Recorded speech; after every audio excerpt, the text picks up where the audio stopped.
Pertama, tentu kita akan mengadakan pemetaan wilayah-wilayah mana yang jalan-jalan yang paling berat, sedang dan ringan. Terkhusus di Pasir Limau Kapas yang kita jumpai seorang ibu melahirkan di tengah jalan, ini adalah prioritas. Prioritas kami berdua untuk melaksanakan pembangunan infrastruktur jalan ini dengan baik. Karena apa? Karena sumber dari ekonomi berawal dari jalan ini. Kalaulah jalan ini rusak, tentunya perekonomian di suatu tempat itu tidaklah begitu bisa kita angkat dengan baik. Karena kebutuhan masyarakat tentang jalan ini sangat-sangat dibutuhkan. Balik infrastruktur jalan, juga infrastruktur rumah sakit ataupun puskesmas lengkap yang dilengkapi oleh tenaga medisnya dan pelayan-pelayan yang baik. Karena bagaimanapun jarak tempuh dari Pasir Limau Kapas untuk sampai ke Bagasbeh pusat kotanya harus pertama menyeberang laut. Dan kedua, untuk jalan yang dibentuk, jalan pesisir itu belum sampai.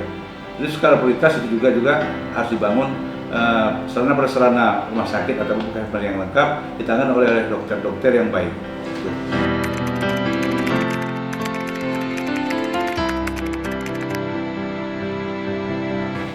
Saya berpandangan apabila di suatu tempat itu ada pendidikan dasar, katakanlah SD, SMP, SMA, pastilah anak-anak di kampung itu tamat-tamatan mereka itu.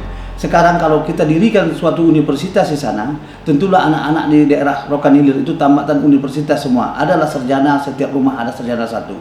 Untuk menunjang IPM ini, tentunya mutu, di samping mutu pendidikan, tentunya kita mengembangkan pendidikan ini sampai ke perguruan tinggi. Insya Allah kita akan lahirkan dan hadirkan perguruan tinggi di Kabupaten Rokan Hilir dalam waktu yang tidak begitu lama. Tentu kita pernah punya kebanggaan Rokan Hilir adalah Rokan Hilir sudah pernah ada bangunan sekolah tinggi ilmu pemerintahan. Lebih kurang 5 tahun yang lalu itu jadi kebanggaan penduduk Rokan Hilir, khusus Rokan Hilir untuk Sumatera umumnya.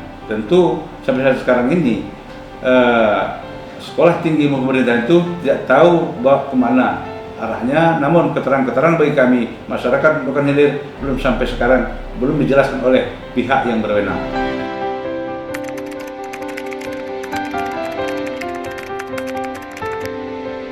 Kalaulah itu infrastruktur yang terbengkalai oleh kabupaten, tentunya akan kita lanjutkan.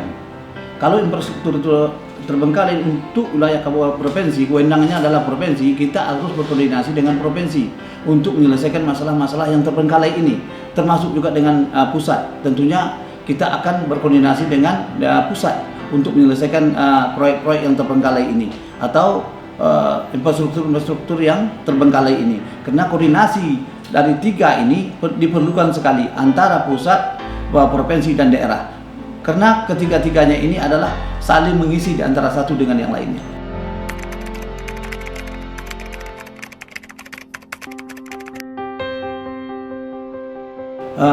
Pertama, Rokan Hilir memang penghasil ikan nomor 2 di dunia setelah Norwegia. Ini adalah nama besar yang dimiliki oleh Kabupaten Rokan Hilir. Tak kala kita pergi ke luar kota, katakanlah ke Jakarta, kita sebut nanti bagian Sepiapi, terbayang oleh mereka itu bahwa Rokan Hilir itu adalah penghasil ikan yang terbesar untuk Indonesia, malah nomor 2 di dunia. Hal ini sebenarnya bisa kita jual, bisa kita jual untuk memasukkan investor menanamkan investasinya di Kabupaten Rokan Hilir, terutama di bagian Sepiapi. Menyangkut tentang hal-hal ikan yang Bapak tanyakan tadi, tentunya kita harus membuat TPI, tempat penampungan ikan, pelelangan ikan di sana. Sampai hari ini kan belum ada. Seluruh ikan-ikan yang ditangkapkan dari hasil laut itu harus dibawa ke darat. Setelah dibawa ke darat, ada manfaatnya, berapa macam manfaatnya. 1, bisa memasukkan PAD. Yang kedua, terkumpulnya hasil tangkapan itu biar kita bisa menghitung berapa tangkapan kita 1 hari, 1 minggu, 1 bulan dan seterusnya, sehingga apa yang kita harapkan ke depan bisa Rokan Hilir tetap jaya tentang hasil ikan.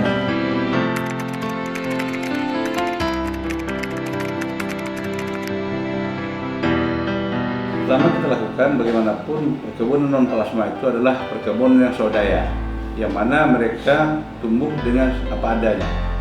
Dari sejak mereka membuat suatu pembibitan sampai kepada perawatan sampai panen, mereka masih belum standar yang layak, yang mana bibit-bibit yang mereka gunakan masih bibit katanya Mariles. Tentu kalau kami sudah diberikan amanah ini, mereka ini diberikan suatu penyuluhan, akan kami bentuk satu namanya PPL, yang mana nanti itu bisa meningkatkan nilai ataupun nilai tanam sekaligus nilai produksi nantinya akan menghasilkan sesuatu yang baik. Insya Allah tentu perkebunan sawit itu lebih baik ke depan. Kalau skala daripada pertanian yang lain, tanaman padi, mungkin di sana juga ada, baik pun palawija yang lain, itu kita lihat selalu permasalahan di tempat di Roh itu sendiri. Setiap panen raya itu padi-padi banyak dijual ke Sumatera Utara, yang mana semestinya pemerintah akan menangani dengan BUMD sekaligus membuka lapangan kerja untuk lebih menampung, karena anak-anak kita banyak yang menganggur. Salah satu itu juga adalah solusinya untuk membuka lapangan kerja. Mudah-mudahan dengan itu nantinya bisa pekerjaan tampung dan ekonomi juga bisa terjangkau, peningkatan dari petani palawija bisa lebih baik. Kubu Bangko Tanah Putih nomor 3 yang harus dipilih.